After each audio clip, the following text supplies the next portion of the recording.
Avalanche Awareness is in full swing following several slides in the last week triggered by skiers and snowboarders. Our Jonathan May is live at Sugar House Park, where experts are running rescue drills to show off safety on the trails. Jonathan, what are the tips that people are learning this evening?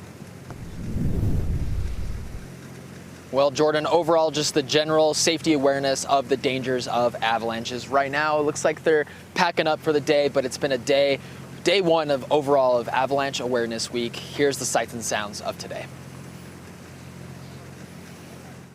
Here, I'll walk us through some different drills and techniques for each, and walk us through the details and give a really special hands-on experience. I know here around me the grass is still a little bit green, but there is snow in the mountains, and what we say is if there's enough snow to ride, there's enough snow to slide. Here's some photos from the 11 avalanches triggered by skiers or snowboarders in the last week. It's why people are here learning all about safety. Adventurers are finding out how avalanches trigger by walking or riding over a weak layer of snow. If you choose to recreate in the backcountry in the winter, you need to be able to understand what avalanche terrain is so you can know whether or not you want to recreate in it. But a lot of people don't even know what avalanche terrain is to know whether or not it's something that they're stepping into. Tonight, people are testing their beacons, running rescue drills. Today was just a walk in the park, but I saw this event going, and I love backcountry skiing. I wanted to come meet people and see what was going on.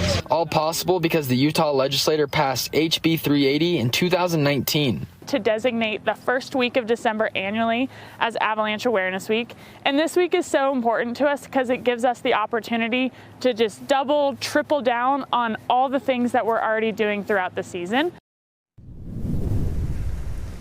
Definitely an important message of safety that will continue on throughout the week.